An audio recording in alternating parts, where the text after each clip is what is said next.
तमाम अटकलें हवा हो गईं, कयासबाजी का दौर खत्म हो गया। ना तो योगी अयोध्या गए, ना मथुरा से लड़े।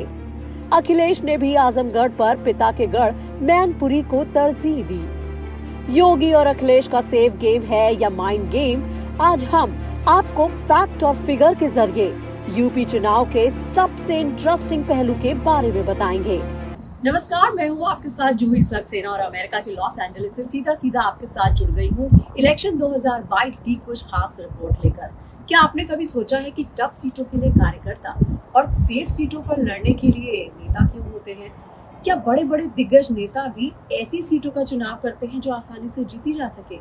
इसके पीछे वजह क्या होती है? क्या कोई पॉलिटिकल कैलकुलेटिव मूव होता है? तो यूपी में योगी और अखिलेश की सीटों का हम जायजा लेंगे और इन्हीं सवालों का जवाब ढूंढने की कोशिश करेंगे और ये भी जानेंगे कि आखिर ऐसे मूव बड़ी बड़ी पार्टियां लेती क्यों हैं। लेकिन उससे पहले आपको याद दिला दें कि हिंदी के सबसे बड़े international digital platform the news dhaba को आप सब्सक्राइब कीजिए और ये अगर स्टोरी आपको पसंद आती है तो शेयर भी कीजिए और लाइक भी कीजिए। कभी आजमगढ़ का गोपालपुर, कभी इटावा का जसवंत नगर, कभी संबल की गुरनौर सीट, कभी कन्नौज। अखिलेश यादव के मैनपुरी की करहल सीट से लड़ने का ऐलान हुआ तो ये तमाम अटकलबाजियां बंद हो गईं। लेकिन इस सवाल का जवाब हर कोई जानना चाहता है कि योगी के बाद अखिलेश ने भी अपने लिए सेफ सीट क्यों चुनी? वो सीट जहां समाजवादी पार्टी की जीत का स्ट्राइक रेट सबसे ज्यादा है। मैनपुरी की करहल सीट यानी कि समाजवादी पार्टी का गढ़ 1992 में जब से समाजवादी पार्टी का गठन हुआ है, सिर्फ एक बार को छोड़ दे तो हमेशा ही इस सीट पर साइकिल ही दौड़ी है। आपको बता दें कि लगभग 40% आबादी यहाँ पर यादव वोटर्स की है। क्या इसीलिए हमेशा अखिलेश यादव इस सेफ सीट का चुनाव करते हैं? क्या वो डरते हैं कि अगर वो सीट बदल देंगे तो कहीं हार ना जाए? क्या यही आपको भी वजह लग रही है? लेकिन इसके पीछे की वजह कुछ और है। क्या है वो वजह? आइए जानते हैं। योगी आदित्यनाथ गोरखपुर सदर से चुनाव लड़ रहे हैं। रिजल्ट क्या होगा सबको इसका अंदाजा है। ठीक इसी तरह करहल में क्या होगा ज्यादा दिमाग लगाने की जरूरत नहीं है।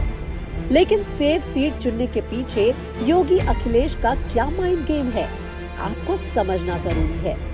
अब आपको बगल के राज्य मध्य प्रदेश ले चलते हैं। एमपी के मुख्यमंत्री शिवराज सिंह चौहान अपने गृह जनपद सीहोर की सीट बुधनी से ही चुनाव लड़ते हैं। अपनी सबसे सेफ सीट से अब तक 5 बार विधायक रह चुके हैं। इसी तरह राजस्थान के पूर्व मुख्यमंत्री वसुंधरा राजे सिंधिया अपने गढ़ झालरापाटन से ही चुनाव लड़ती रही हैं। पिछले 4 बार से झालरापाटन से ही विधायक हैं। इसी तरह अशोक गहलोत घूम फिर कर जोधपुर में ही रहते हैं। आपके मन में भी यही सवाल होगा कि बड़े बड़े दिग्गज नेता अगर टफ सीट चुन लेते हैं तो क्या होगा? आपको याद होगा विधानसभा चुनाव में ममता बनर्जी अपनी सेफ सीट यानी कि भवानीपुर की अपनी सेफ सीट को छोड़कर नंदीग्राम लड़ने चली गई थी और वो आपको पता ही है कि उनको हार का सामना करना पड़ा था और जीतने के लिए वापस वो अपनी भवानीपुर की सेफ सीट पर लौट आई थी। तो अब हम ये जानने की कोशिश करेंगे कि यूपी में योगी और अखिलेश की सीटों का गढ़ क्या कहता है। बात अगर बीजेपी की करें तो 22 में जीत की सबसे बड़ी जिम्मेदारी योगी आदित्यनाथ पर है। समाजवादी पार्टी की एक सीट में उलझने के बजाय हर सीट पर प्रचार करना चाहते हैं। इसीलिए दोनों ने ऐसी सीट चुनी है जहां बिना जोर लगाए चुनाव जीत लिया जाए।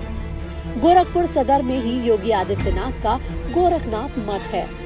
पूरे शहर में प्रभाव है। गोरखपुर से योगी के लड़ने पर अगल बगल के जिलों तक मैसेज जाएगा। इसी तरह करहल अखिलेश यादव के पिता मुलायम सिंह यादव का गढ़ है। करहल में लगभग 3.5 लाख वोटर्स हैं, जिसमें से 1.25 लाख वोटर्स तो यादव वोटर्स हैं। और आपको बता दें कि करहल के जैन इंटर कॉलेज से ही मुलायम सिंह यादव ने अपनी पढ़ाई पूरी की थी और फिर यहीं पर ही टीचर हो गए थे। और अखिलेश सिंह यादव का गाँव सैफई भी लगभग 4 किलोमीटर के दायरे में ही आता है।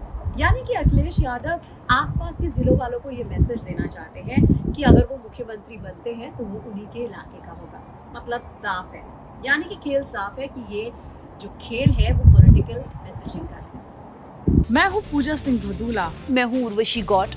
हेलो फ्रेंड्स, मैं हूँ विनी। मैं हूं श्रुति। मेक्सिको से आप सभी का स्वागत करती हूँ। न्यूज ढाबा शिकागो से आप सभी से गुजारिश है कि देश के पहले इंटरनेशनल हिंदी यूट्यूब चैनल को सब्सक्राइब करना ना भूलें। हमारे साथ अलग अलग जगहों से हजारों यूथ जुड़ रहे हैं। आप भी जुड़िए। तो हमारे चैनल को सब्सक्राइब करना बिल्कुल ना भूलें। लाइक और कमेंट्स करना ना भूलें।